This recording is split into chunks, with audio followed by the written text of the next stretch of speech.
Hey guys, welcome back. It's Lucky here, and it's time for the mid-year update where we look at the most played MMOs right now. A lot has changed since the last time I made this video. We've seen some MMOs move way up on this list and some move way down. This video is strictly by the numbers, which means I'm not ranking them by quality, simply by active player base size. Which ones are dying and which ones are thriving, let's find out. First up at number 17, Lost Ark. Continuing its steep descent, Lost Ark has dropped one more place from 16 to 17. Lost Ark is a free-to-play top-down MMORPG that launched in the East in 2019 and then finally here in the West in 2022. Players have attributed the steep player decline to the game's repetitive daily gameplay loop and the pay-to-win monetization. Lost Ark seems to really be struggling with new player onboarding. Getting players through the early levels and into the endgame content with the current player base is not easy when it comes to a game with this much grind. One of Lost Ark's biggest strengths is its combat. On top of that, the game has a wide variety of classes with more on the way,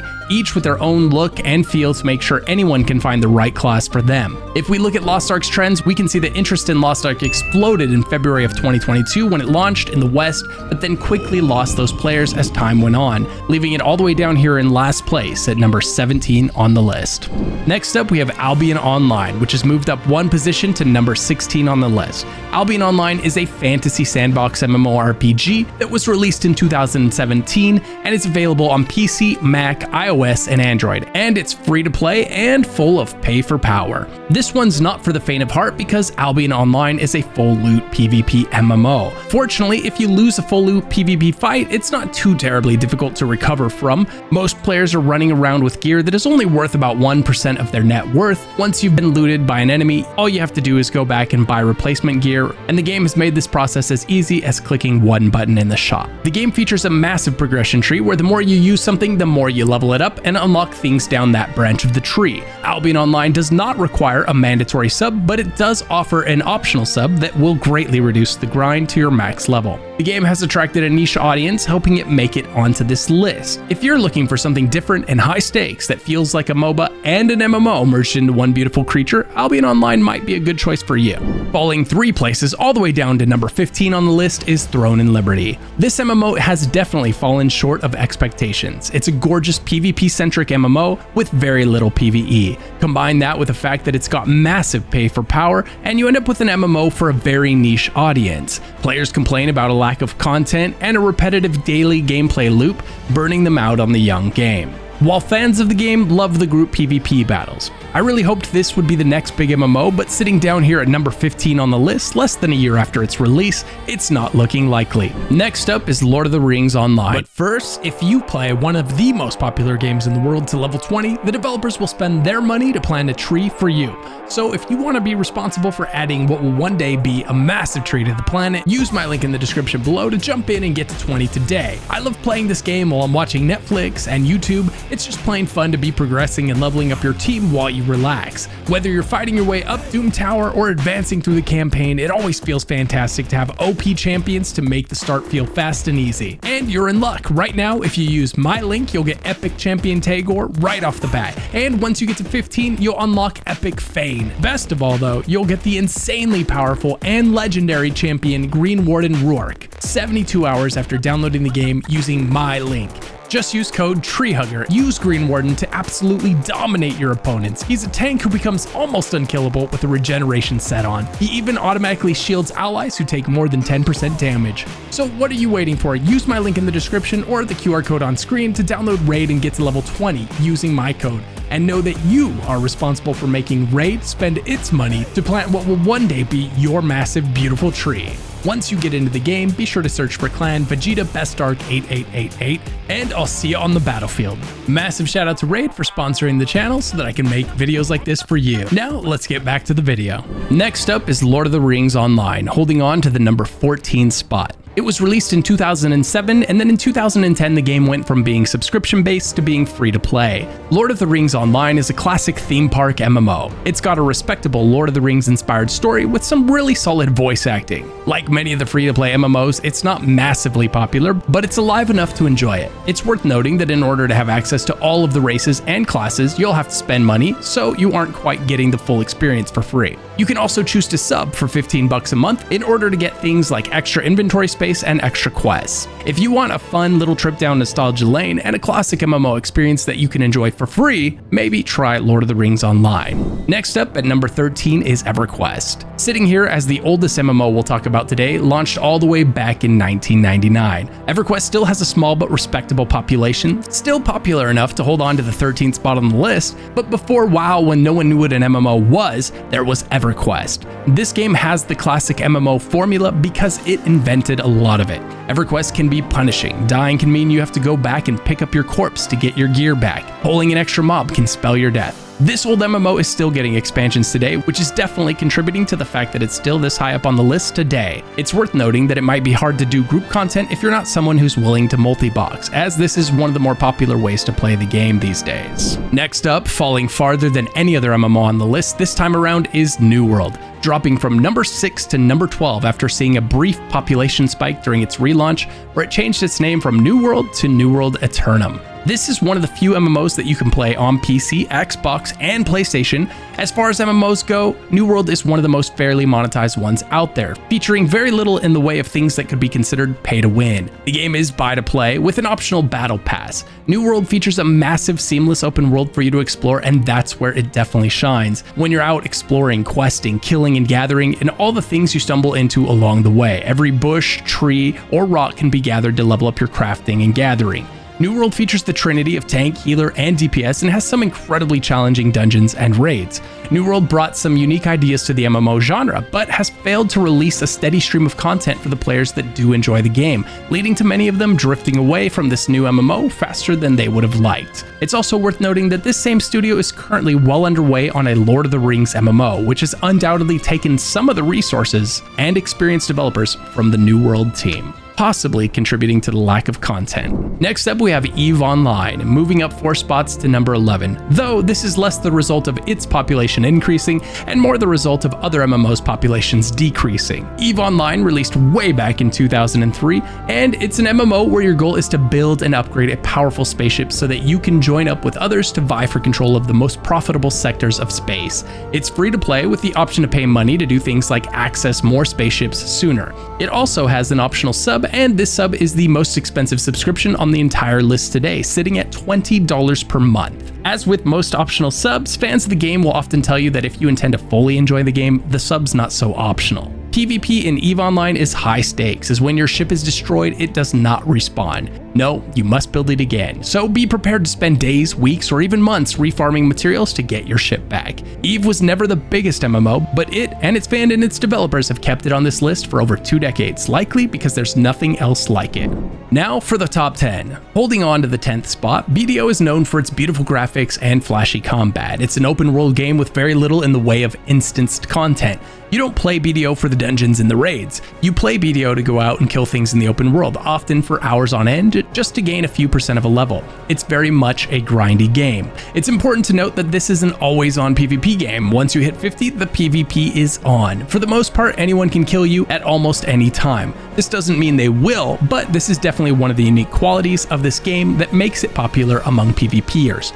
BDO has some pretty negative associations here in the West thanks to its previous publisher making the game overly pay to win with some pretty heavy-handed monetization on top of that. But since the developers parted way with that publisher, the game has undone a lot of the less popular aspects of its monetization, making it possibly worth looking into again if you haven't recently. BDO features a ton of unique classes and continues to actively update the game, but how is the game's population trending of late? The population seems to be holding on, and BDO seems to have largely slowed the bleeding of its player base. Recent expansions have added a lot of questing and PvE content if you're someone who prefers that type of content. Next up, climbing 2 spots to number 9 is Star Wars: The Old Republic. BioWare has handed this game off to a new developer to keep it up and running as they move on to new projects. Typically, this doesn't bode well for the future of an MMO, but time will tell. So far, the handoff has been a bit rough, with the next story expansion having been significantly delayed. This is another MMO that is now free to play with an optional sub. That optional sub will unlock a lot of things, but most importantly, it will give you access to all of the zones in the game forever,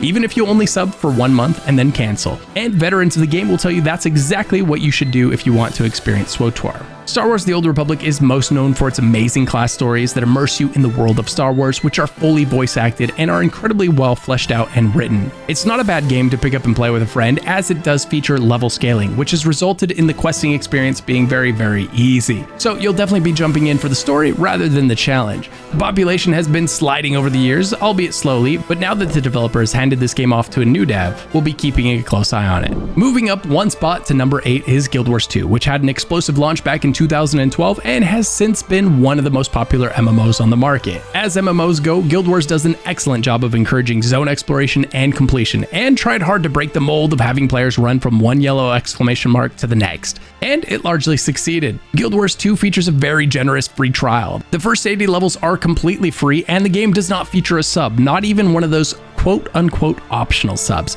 So when it says you can play it for free, it means it. After the first 80 levels, there is a lot of great content to be had in the expansions. However, these will need to be purchased, and these expansions definitely house the best content in the game. Guild Wars 2 mounts are better and more fun than mounts in any other game, and its lack of rigid trinity of tank, healer, and DPS have made it a unique entry in the genre. One of the most memorable parts of Guild Wars 2 is its world events, where upwards of 100 players group up to take down dragons the size of skyscrapers.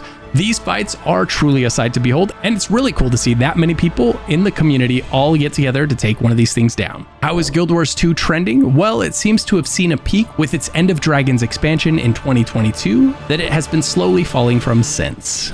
Holding on to number 7 on the list is Wizard 101. This was a gateway into the MMO scene for many children around 2008 when it launched. It's still going strong today, and it's still getting new updates regularly. The game lists itself as free to play, but veterans of the game will tell you it's more honest to call it free to try, as you'll need a sub in order to access all the game's best and most relevant content. It's definitely a unique entry featuring a card collecting style of content. It also includes your more usual MMO staples like housing and fishing. And despite its humble beginnings, it's still here comfortably holding down the number 7 spot 16 years after its initial release. Moving up 4 slots to number 6 is MapleStory. MapleStory launched in 2003 in the East and 2005 in the West. It was immensely successful and still manages to stay relevant nearly 2 decades later. So far, the game has reached over 260 million registered users worldwide and grossed over $3 billion in lifetime revenue. It's got over 40 different classes for you to try and offers an incredibly unique and accessible experience. It runs on a toaster and it's got 2 decades worth of content, so there's plenty for you to do. This side-scrolling MMO has done a good job of staying relevant over the years, even outliving its intended successor, MapleStory 2. With only Fayne's hype fading and a lack of new content, WoW Classic has fallen 2 places to number 5 on the list. In March of 2017, Blizzard finally caved and announced they would be making World of Warcraft Classic. World of Warcraft Classic was a return to WoW before its controversial additions like raid finders, excessive cash shop items, and the WoW token. WoW Classic is the classic MMO experience through and through. Slower combat and a strict adherence to the trinity of tank, healer, and DPS. People actually have to use crowd control abilities and fear aggroing too many mobs. There has been a lot of talk from Blizzard developers suggesting that Season of Discovery is basically a research experiment for a truly new WoW Classic, or Classic Plus.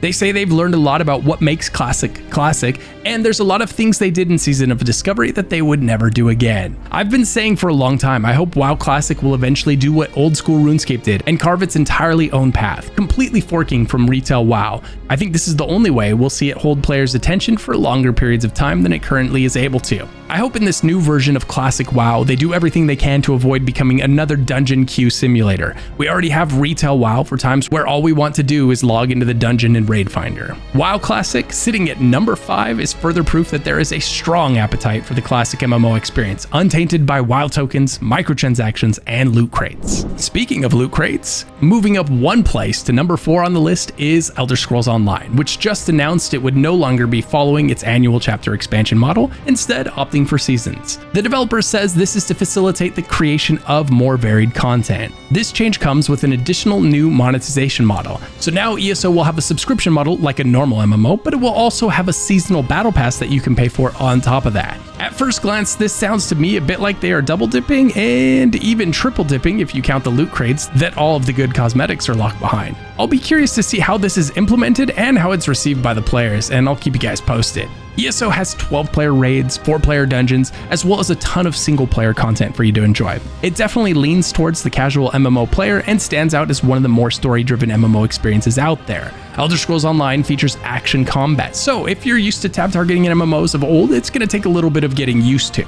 ESO is seeing a resurgence of players right now as it approaches its next big content drop, putting it firmly in the number 4 spot next to some heavy hitters. Moving up 1 spot to number 3 is Final Fantasy XIV. This MMO is no stranger to the top 3. Final Fantasy XIV continues to earn its position in the top 3 with its constant and massive content drops from one expansion and patch to the next. Final Fantasy XIV is a fantasy MMORPG that places a massive focus on the story. The single-player story content comes first, and every piece of the game that follows is built in service to that end. The dungeons are unlocked as part of the story. The trials are unlocked by and woven into the story. Some of the most memorable cutscenes in the game are literally delivered in the middle of a trial while you're fighting for your life. It also features 22 different classes and the trinity of tank, healer, and DPS. Final Fantasy XIV has a best-in-class free trial, now allowing you to play the first 70 levels and the first 2 expansions for free. After that, you'll have to buy the game and pay the mandatory sub. Thanks to this mandatory sub, however, the game is free of pay to win, it's free of loot boxes, and it has hundreds of cosmetics and mounts that you can earn in-game by playing the game. Looking at the charts, Final Fantasy seems to have leveled off since its initial decline in players after the Dawn Trail expansion hype tapered away. Sitting at number 2, we have World of Warcraft Retail, which has dropped 1 position as its active player base slides as it moves away from its very successful War Within expansion. World of Warcraft is a massive, seamless MMO that still handles scale better than any other MMO I've played. You can see locations multiple zones away and get on your mount and fly there. World of Warcraft makes you feel tiny when you walk up to massive structures. These are things that a lot of MMOs created well after WoW are still unable to deliver on today, thanks to them being broken down into smaller zones with rampant load screens in between. WoW still looks solid thanks to an art style that has aged well over the years, but perhaps more importantly thanks to numerous engine overhauls that have kept it feeling somewhat modern despite being 2 decades old. Though the cartoony art style is definitely hit and miss with players. World of Warcraft features the trinity of tank, healer, and DPS and has 13 unique classes, each with multiple different specs. There is a lot of single player content for you to level your way up, as well as dungeons and raids. So what does interest in WoW look like right now? You can see on this graph how WoW absolutely dwarfed the competition in its prime, looking at its popularity from 2004 to 2012. Nothing else even came close. When we look at the last year though, we can see that its population is sliding as it moves away from its expansion, and competition is getting fierce. This MMO isn't the untouchable titan that it once was, with Final Fantasy XIV passing it briefly during its Dawn Trail launch, and now a new number 1 passing it today. Moving up to the number 1 spot is old school RuneScape. You can play this on any computer less than 20 years old and your phone, and probably even your refrigerator. The system requirements are so low that this is probably one of the most accessible MMOs out there, and I think it owes a lot of its success to this. On top of that, old school RuneScape is a game run by the players, with each significant change voted on by the player base. Players literally get to vote yes or no on anything that the developers want to add to the game, resulting in the most unique MMO development cycle out there. Old school RuneScape launched as a result of the community hating some of the changes that were made to the game. Retail RuneScape added WoW-like abilities and a massively pay-to-win cash shop, and so the community begged the developers for the creation of old school RuneScape. Jagex finally agreed and created servers that were based on a 2007 version of the game before the pay-to-win was introduced and before this new combat system was introduced.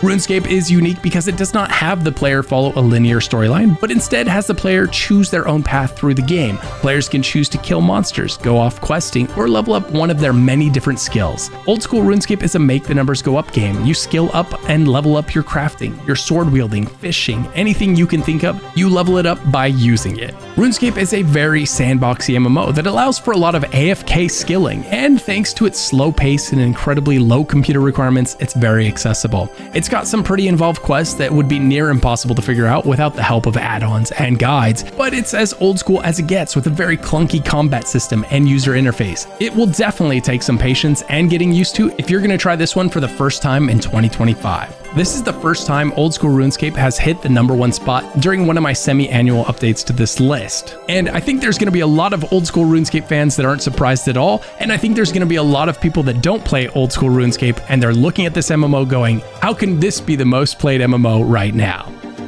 But what do you think? Let me know in the comments down below. We've seen some massive upsets to the start of 2025, with some popular MMOs clawing their way up to the top, while others slid their way to the bottom. In the last 6 months, we've seen multiple MMOs drop absolutely stunning expansions, making it a good time to be a fan of these games. Did any of the results on this list surprise you? Which MMOs do you think are going to move up in the future or down? And is it possible for a new MMO to make it to the top of this list? To find out, be sure to like and subscribe, as I'll continue to cover MMOs like the degenerate MMO player I am. As always, massive shout out and massive thank you to my YouTube channel members. To become a channel member, click the join button down below after clicking subscribe. Joining gives you perks like access to a private Discord channel, behind the scenes footage, and more. And don't forget to use the QR code on screen or the link in the description to check out the sponsor of today's video, Raid Shadow Legends. Get to level 20 and they'll plant a tree in your name. Sincerely, thanks for watching, and I hope to see you in the next video, like one of these that are popping up right now.